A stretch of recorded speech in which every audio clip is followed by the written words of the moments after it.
My name is Richard Hurst. I'm from Puerto Rico in the Caribbean, and I'm about to help you guys to know a little bit about the culture of Latin cuisine through the food. We're going to be showing you different cultures from Mexico, the Caribbean, South America, and some of the American Latin cuisine too.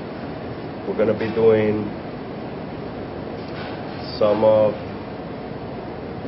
to give you an example, in the Latin cuisine they use a lot of herbs, and it comes from the cultures from the past. In like the Indians, they used to use a lot of grains and herbs to when they used to cook. So as in the future we took those cultures and got them in our cuisines. Like in example, in Puerto Rico we use something called sofrito. It's just a blend of vegetables and herbs and spices that we use it as a base to cook a rice or a stew, and from there that's how we go and do our flavors. And you can know a little bit of our culture from the spices that we use and the kind of meats that we eat, because in example another sample will be the meats that we eat. Part of our culture will be from Spain, Africa, and how those were the ones that brought all those meats to Latin America, and that's how we got into to do it. Another sample will be cod, salted cod. How was cod, the salted cod? Why we got it in our cuisine is because in the past was no refrigeration.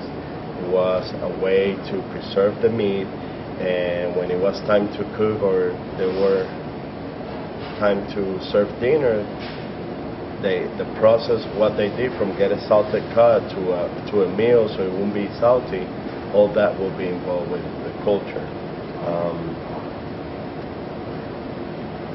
We'll be doing all kind of dishes. I don't know if we want to stick with one right now, but we'll do like, for example, the fajitas we were talking about. The fajitas is typically a Mexican dish that just the way that is from cod, how it's served on the table, and how you put it together. It's like having a small buffet in front of you. And the way they do it, because it's a family style, because in Mexico and in all Latin cuisine, it's very family style oriented. So they do, when they bring that whole plate in front of you, you come and serve yourself, pass it around. In Spain, it's another thing that they do tapas, and it's basically you take a little bit and pass it around. It's a family style dining that you go, and that's part of our culture too.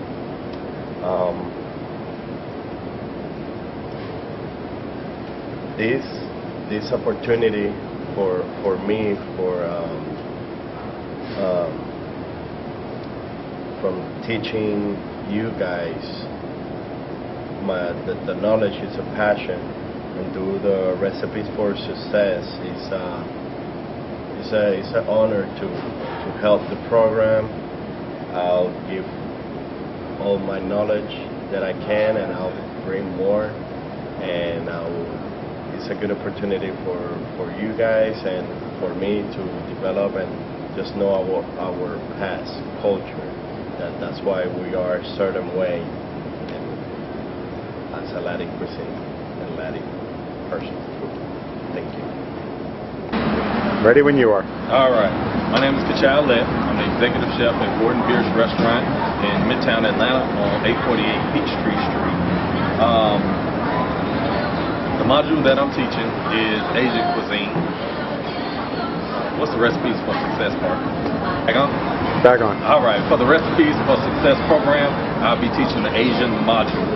All right. The Asian module consists of many different styles of cuisine, because there are so many different countries in Asia that go from anywhere from China to Japan. They also have Vietnam, Thai, Korea, and within all of those countries you have very varied styles of cuisine. The most varied, I would say, probably would be Thai, or at least as far as my studies have taken me so far, would be Thai, just because of the different regions. It's very similar to Italy, where in Italy, the higher up you go, whether it's northern Italy or middle or southern Italy as far as cuisine is concerned, everything changes. It's almost like a totally different style of food depending on which region of Italy you're in. It's the same with Thai food. According to which side of the ocean you're on, and also whether you're in the southern part of Thailand or up closer to the northern part of Thailand, what style of food you'll get, because the different lands produce different bounties, basically. Okay, the dish I will be preparing is a very simple skillet stir fry. This is a very high heat, very quick dish. I chose this dish basically because it's a dish that, even though it's a Chinese dish, we in America can relate to it, because stir fry is very popular in America. And also this dish uses cuisine ingredients that are indigenous as far as America is concerned and easy for us to find, but it also has components of it that would be considered ethnic, with the water chestnuts and the baby corn, and also you can add other things into it like snow peas, like we actually do here in our restaurant. My favorite part about the stir fry is when my dad used to have leftovers in the kitchen. That's how he used to get rid of them. He used to call it potluck, but it was actually stir fry. He would take rice and then cook off leftover beef and pork, chicken, mix it all together, put a little egg in there, find all the vegetables that were in the cooler, and chop all of those up, add those in, a little bit of different sauce, whether you use teriyaki sauce or just plain soy sauce, maybe crack an egg and put it in there, and then we'd be eating for a couple of days on leftovers.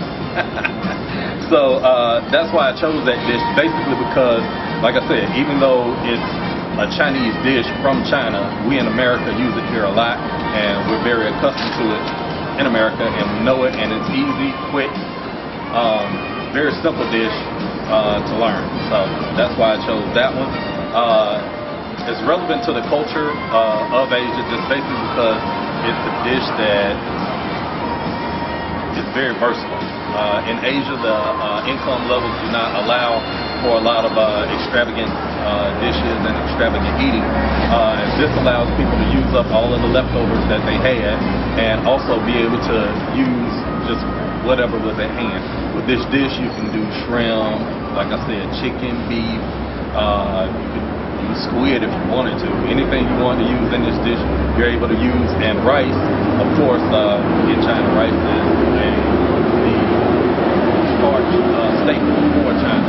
So, of course, they always have the rice. And then with the vegetables, like I said, once again, they're interchangeable. These are vegetables that you can, go out to the field and pick, or if you don't have carrots, you just can eliminate the carrots, skip it, and use something else instead, or just go with nothing at all. And then also the soy sauce, it's a very strongly flavored sauce, and a lot of the cuisines in Asia, once again, because of the income level, people aren't able to afford all of the proteins like in America, beef and chicken and all of that. So they season their food heavily with very hot, spicy sauces, and then they add a lot of rice to get them full.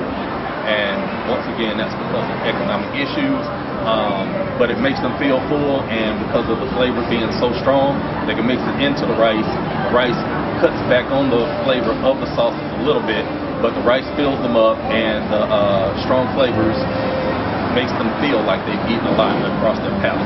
So that's why I chose this dish. That'll do.